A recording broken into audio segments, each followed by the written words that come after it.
ils peuvent se comporter comme ils veulent avec l'argent public. Moustapha suñu déggee lii yëpp moo di ne il urge de faire des réformes rawatina également li ma wax Ibrahima Anne léegi plein pouvoir ki nga xamante ne moo di le chef de l'État également.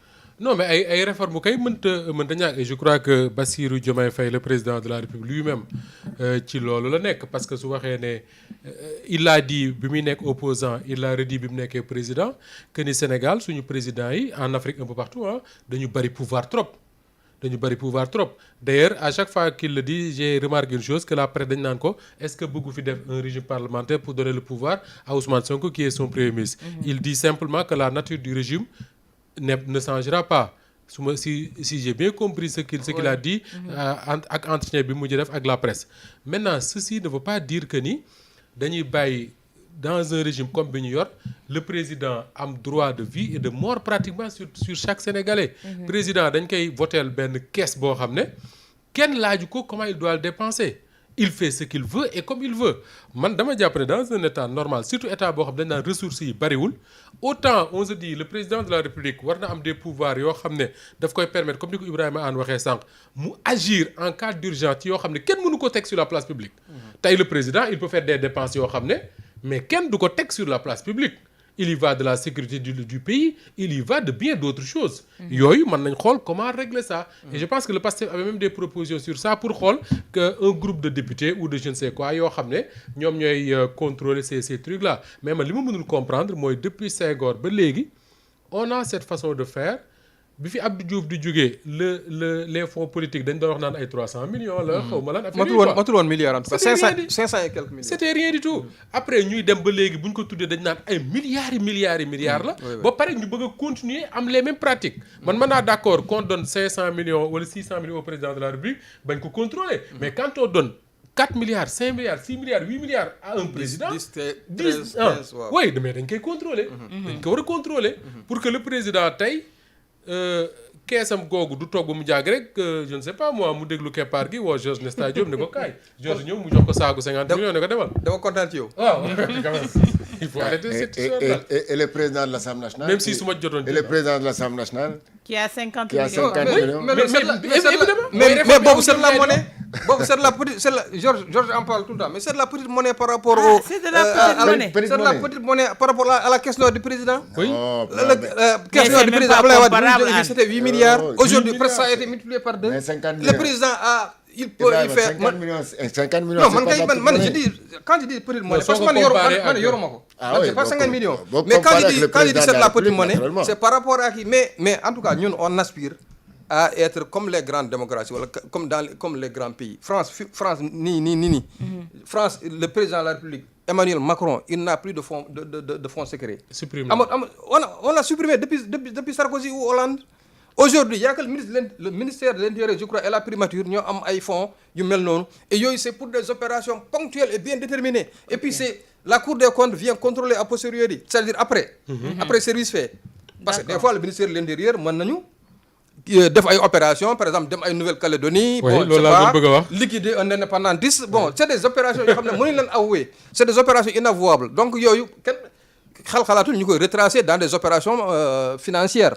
Donc loolu mën nañ ko comprendre mais le président ñu dem këf benn djihadiste ou quelque chose comme ça. Voilà quelle nécessité le président am moom il est pris en charge entièrement lekkam dañ ko c'est pris en charge ce qu'on appelle les frais de bouche.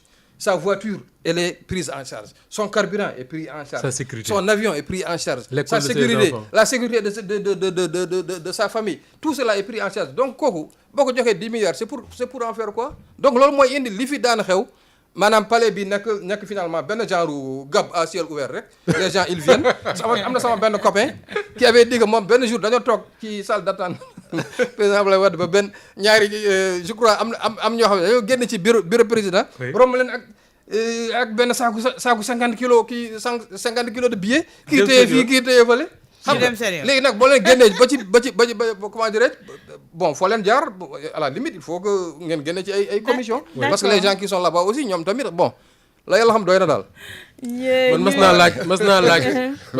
naa laaj Ablaye Wade ne ko sa caisse noire mu ne ma soo xamul da ngay noppi man awma caisse noire j'ai des fonds politiques mais c'est la même chose c'est de l'argent public bu ñu jël di ko teg ko caisse noire de suñ ko waxee mooy opacité totale des nouvelles autorités. D'accord. Je crois que le président Bassirou Diomaye bi ñu ko interrogé pour la première fois mooy première conférence presse bi mu defoon ba muy naan bon am na koo xam ne daf ko posé woon benn problème après il a xam nga lan évacuation sanitaire ou quelque chose comme ça mais ci loolu la kii woon donc mu ne mais fonds politique yi ñoo kii mais ñoom quand ils ont parlé de la réforme de la caisse noire il parlait de xaw ma lan yeneen kii mais pas pour les fonds politiques mais fonds secret xaw ma c'est plus en tout cas dafa am xam nga y a différents fonds mais toujours est-il que ñun daal ñun liñ ci xam mooy c'est des fonds yoo xam ne dañ koy dugal ci benn caisse boo xam ne le président il a mais waxoon na ne également dina am benn corps de contrôle boo xamante ne dina ci am droit de regard. corps de contrôle kay du weesu Cour des comptes. moom waxoon na ko par rapport à ces fonds bu ñu ko joxee les pouvoirs bu ñu ko jox en France. Cour des comptes par rapport à ces fonds secrets mu contrôler ko. da koy contrôler. D'accord, ils sont formés donc, pour ça ñoom lépp ci cadre réforme lay dugg. jusqu'au moment où je parle là. Oui. ces caisses là gars yi kenn du ko contrôler Idrissa Seck waxoon na ko fii bu la neexee sax nga taal ko. waaw tu n'as de compte à rendre à personne. suñ naan caisse noire daal opacité moo tax ñuy bon c'est vrai que comme Anne lu mu wax léegi. il y a des trucs yoo xam ne le président n'a pas besoin di tàggu nit ñi pour di ko naan voilà dama bëgg dem leen assemblée nationale leen voter lii par exemple Macky Sall quand il payait les droits de retransmission de la Coupe d'Afrique pour la Guinée-Bissau je crois ça xam nga jëlewu ko seen salaire am. D'accord. bon y a eu des Macky Sall comme pour y a eu des gens yoo xam ne dañoo feebar seen évacuation nar leen évacuer en Europe ou quelque chose comme ça au Maroc bon le gars il décide tout seul. D'accord. da ngay xëy rek ñu ne la kaay jël sa visa et puis le président se charge de tout ce qui y a comme opération. loolu sax baax na. mais Après, les droits de la CAN pour la Guinée-Bissau pourquoi. bon ça c'était. loolu Macky defoon na ko fi de maye woon na tamit suñuy vaccin yàlla baax na. waaw bu dëkkandoo.